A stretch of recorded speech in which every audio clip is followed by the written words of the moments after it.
Y para ello vamos a leer el texto que sirvió como base a esta declaración.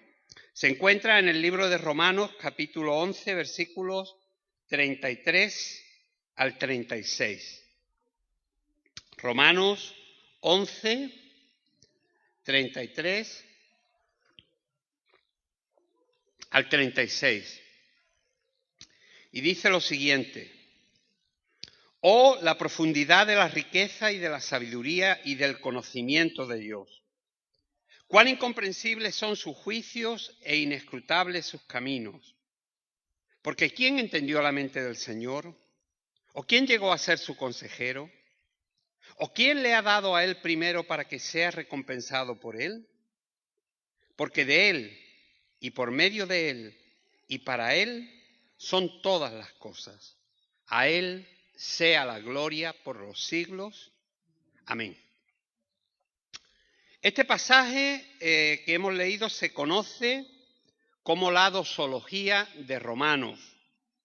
Y como es una palabreja muy rara, pues vamos a explicar lo que significa una dosología.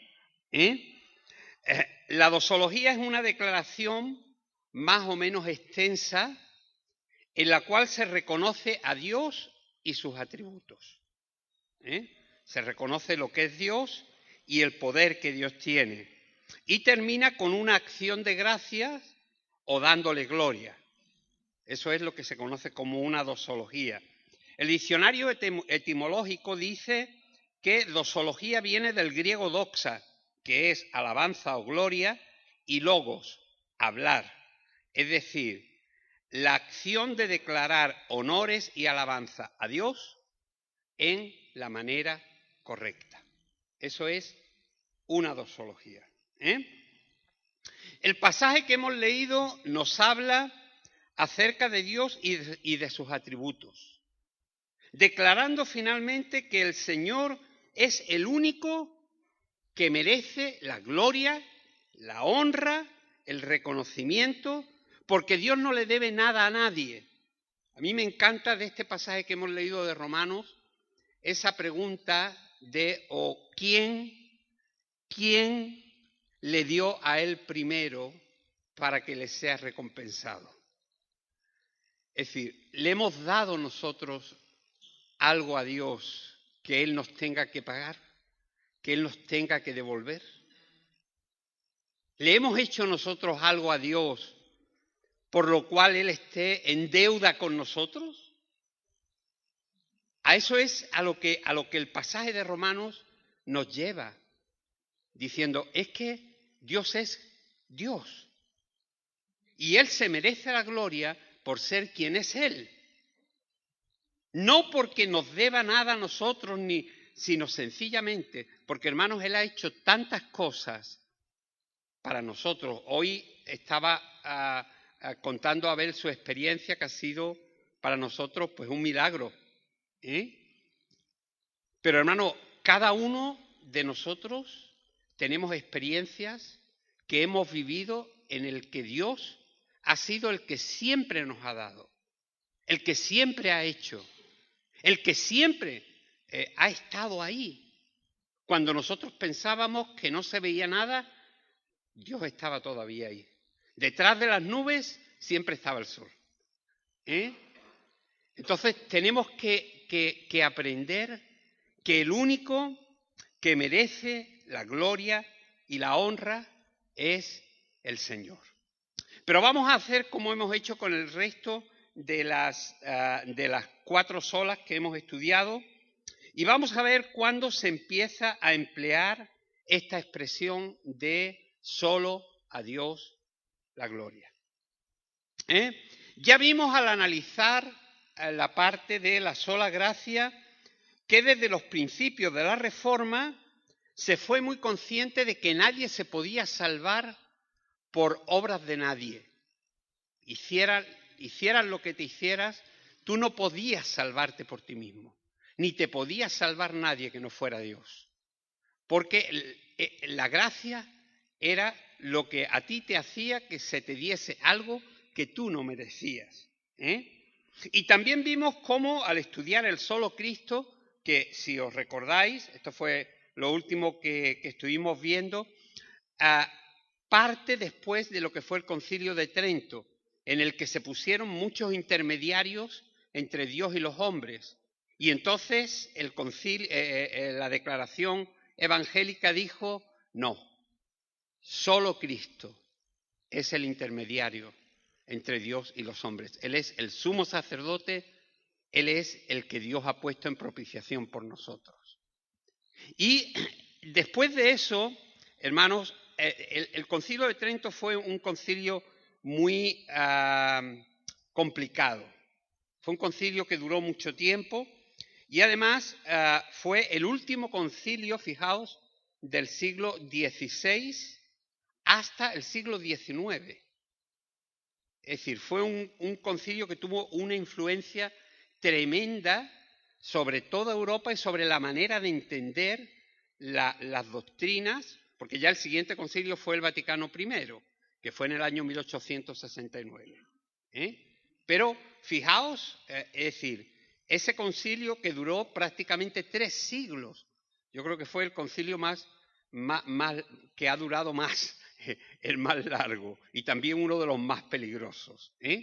Pero en ese concilio, hermano, se volvió a recalcar el valor de la Virgen María, de los santos, de las reliquias, de las oraciones por los muertos.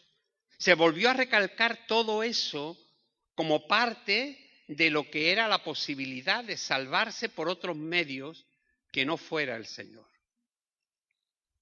Y hermano, el movimiento evangélico, el movimiento de la Reforma, dicen que aunque ya en el siglo XVII se empleaba la expresión latina soli Deo gloria, solamente la gloria a Dios, para decir que Él era el único que la merecía, no fue hasta finales del siglo XVIII y principios del XIX en que se incorporó definitivamente a las otras 4 solas, completando así el conjunto de lo que se llama las 5 solas. Fijaos, hermanos, que muchos de los historiadores de esta época dicen que fue en estos momentos, en el principios del siglo XIX, cuando se acuña esta frase completa y que fue traducida también al castellano: solo a Dios la gloria, y que tomó cuerpo juntamente, formando así un ideario de fe del cristianismo evangélico.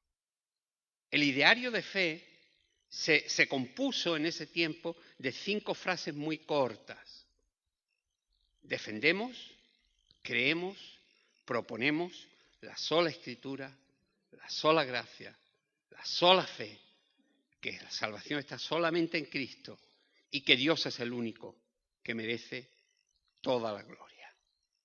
Y me gustaría que viésemos, igual que hemos hecho con las demás solas, cuáles fueron las bases bíblicas de este solo a Dios la gloria. Ya hemos leído el texto base que se empleó para definir este solo a Dios la gloria fue Romanos capítulo 11, versículo 36. Pero eso estaba, digamos, refrendado, igual que todas las demás solas, tenían muchos más textos bíblicos que hablaban acerca de que Dios es el único que merece la gloria. Y hay 2 textos muy llamativos en el libro de Isaías capítulo 42, porque aunque hay muchos textos que nos hablan de que Dios es el único que merece la gloria, pero estos 2 textos son dados por Dios. Es Dios mismo el que habla, es Dios mismo el que dice. Fijaos en el capítulo 42 de Isaías, en el versículo 8, dice: yo, Jehová, este es mi nombre, no daré mi gloria a otros, ni mi alabanza a los ídolos. Fijaos, los siglos que habían pasado desde que Isaías escribió esto y estaba escribiendo las palabras que el Señor le inspiraba. Pero hermanos, sin saber que en el siglo XVI, XVII y XVIII el culto a las imágenes, el culto a los ídolos, dentro de lo que fue el mundo católico, creció de una manera exponencial. Es decir, si nosotros analizamos incluso en España, fijaos, ¿sabéis cuántas vírgenes tenemos en España? 22.000, con nombres diferentes. 22.000. Es decir, por si fuera poco.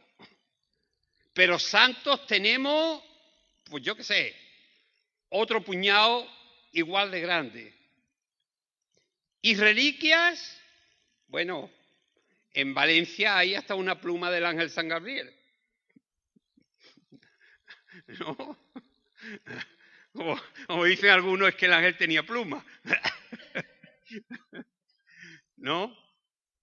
Hermano, es decir, estamos hablando de una época que a nosotros no nos ha tocado, por decirlo de alguna manera, vivir, pero que fue una época muy compleja. Y ahí había que declarar como iglesia evangélica, como grupo de creyentes de la Reforma, había que declarar, hermanos, que solamente Dios era el que merecía la gloria. Por eso se tiró de estos textos en los que Dios hablaba y decía, yo no voy a compartir mi gloria con nadie, ni con ningún ídolo. Y Dios es en eso categórico, es tajante. Y luego dice en Isaías capítulo 48, versículo 11, por mí, por amor de mí mismo lo hago, pues ¿cómo ha de ser profanado mi nombre? No daré, dice Dios, a otro mi gloria. Hermanos, Dios es un Dios que nos indica que Él no permite que otro le robe nada de lo que a Él le corresponde. Dios se merece la gloria y la honra. Y por tanto, hermanos, Él es el único merecedor de eso. Fijaos que además es muy interesante que esta expresión de solo a Dios la gloria tuvo una doble vertiente en el siglo XIX. Y esto mucha gente no lo sabe. Por una parte, había una oposición o una razón externa de la Iglesia evangélica frente a la Iglesia católica. Es decir, Dios es el único que merece la gloria. Esa era externa, hacia afuera. Pero hubo una razón interna hacia adentro del pueblo evangélico. Porque desde el siglo XVII hasta el siglo XIX se produjeron por toda Europa lo que se llamaron los grandes avivamientos. Es decir, movimientos de Dios enormes, en los cuales el Espíritu de Dios se movió con sanidades, con prodigios, haciendo maravillas de cosas. Y hermanos, la gente empezó a darle nombre y valor a aquellos hombres utilizados por Dios para llevar a cabo esos movimientos. Hablamos de Wesley, de Jonathan Edwards, hablamos de Campbell, hablamos de Knox, hablamos de gente que son conocidos como grandes avivadores o reformadores de una época. Y la gente, hermanos, empezó a llamarse del nombre de ellos. Los seguidores de Wesley se llamaron wesleyanos, los de Campbell, campbellianos. Y la propia iglesia evangélica empezó a darse cuenta de que, sin quererlo, se le estaba empezando a dar mucha gloria a los hombres. Y entonces se hizo una reflexión interna en el siglo XIX, fijaos de lo que estamos hablando, en la cual se enseñaba que si alguno de esos hombres había sido utilizado por Dios, la gloria no la merecía el hombre, sino el Dios que los utilizó.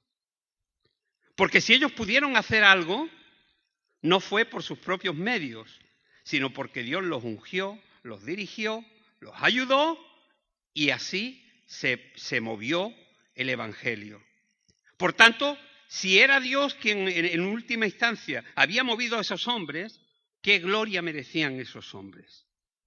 Entonces la reflexión abarcó también a la iglesia evangélica desde dentro. Y yo creo, hermanos, que en este tiempo también es necesario hacer esa reflexión. Porque en el mundo evangélico, por todo el mundo, hay cantidad de gente que quiere ser importante, que quiere que se les reconozca, que quieren tener títulos y que te presentan una tarjeta diciendo fulanito de tal, apóstol y profeta, y bueno, yo qué sé cuántas cosas más. Ahora ya no basta con ser apóstol, ahora hay que ser apóstol de apóstoles, profeta de profetas. Se está llegando, hermanos, a una situación en la que parece que la gente no sirve por la sencillez de agradar a Dios. Y realmente, hermanos, entendiendo que nosotros no somos los importantes, sino que servimos al único que es importante. Mucha gente no se ha dado cuenta todavía de eso. Mucha gente cree que los importantes son ellos, que ellos son los que valen la pena, que ellos son los que tienen que figurar. Hermano, ¿y de qué vale figurar? ¿De qué sirve aparecer como un nombre en cualquier sitio si tú le estás quitando algo de la gloria de Dios? Yo, os lo digo sinceramente, estaría aterrado si en cualquier momento yo sintiese que le estaba quitando lo más mínimo de la gloria al Señor. Porque, hermanos, yo creo que en el día del juicio, cuando nos veamos delante de Él, aquellos que hayan intentado quitarle algo de su gloria al único que la merece, no lo va a pasar por alto. Porque solamente Dios se merece la gloria. Hemos cantado, hermanos, en estos días y precisamente hoy, fijaos, son estas cosas que yo digo que vienen de Dios, ¿no? Yo, como íbamos a hablar acerca de solo a Dios la gloria, yo quería que hoy cantásemos el coro, no a nosotros, sino a tu nombre sea dada la gloria, como dice el Salmo 115, ¿no? Eso no es un coro que se haya inventado nadie, sino que fue compuesto en la época de David, ¿no? Y fijaos,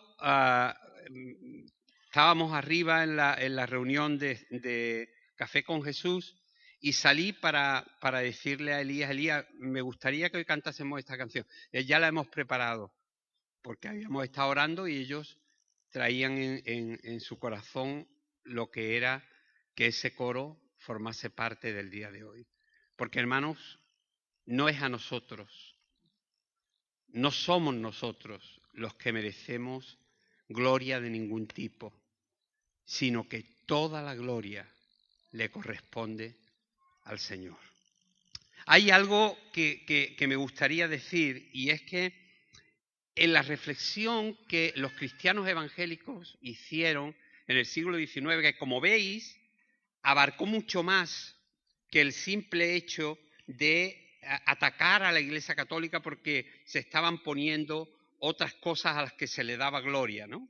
Es decir, en esa reflexión que se hizo, la declaración de solo a Dios la gloria se tomó como una recopilación de las otras 4 solas, porque se analizó lo siguiente. Se dijo que la Escritura había sido dada por Dios, que la gracia era un don inmerecido del Padre al pecador, que la fe es un regalo divino dado al corazón del hombre por el Espíritu Santo y que Jesucristo es el regalo de Dios para la humanidad. Que por tanto, y como consecuencia de todo lo anterior, el Padre, el Dios Todopoderoso, es quien merece recibir toda la gloria y toda la honra, porque todo proviene de Él la palabra, la gracia, el don de la fe y Jesucristo. Por eso, hermanos, es tan importante que nosotros en este tiempo no veamos las 5 solas como algo del pasado. Es decir, estas 5 declaraciones deberían estar en nuestro corazón como una parte importante de nuestro entendimiento de nuestra fe. Es decir, los cristianos evangélicos seguimos creyendo en la sola Escritura. Creemos que el hombre es salvo solamente por la fe y que no es por sus méritos que nadie puede alcanzar su salvación, sino solamente por la gracia de Dios. Hermanos, que nadie puede mediar entre Dios y nosotros sino Jesucristo. Y que Dios es el único que merece toda la gloria. Por eso, hermanos, recordemos esos 5 principios que no son difíciles, con una mano los podríamos decir: sola Escritura, sola fe, sola gracia, solo Cristo y solo a Dios la gloria. Y demos gracias a Dios, porque a lo largo de los siglos, hermanos, estas verdades fueron tomando cuerpo y tienen una base bíblica muy seria para que nosotros las podamos incorporar a nuestra vida y decir: yo tengo la firme convicción en estos 5 principios y los defiendo porque creo verdaderamente que vienen de Dios y que son base para mi vida. Ojalá, hermanos, que de estas 5 enseñanzas que hemos tenido sobre las 5 solas hayamos podido aprender cosas que nos sirvan para nosotros desde aquí en adelante. Porque, como digo, no es mirar esto como algo del pasado, como algo hacia atrás, aunque tiene su historia, pero, hermanos, mirarlo como algo para nuestro diario vivir. Que la Escritura, la fe, la gracia, el Señor Jesucristo y Dios nuestro Padre son el centro de nuestra vida y, por supuesto, el centro de nuestra adoración.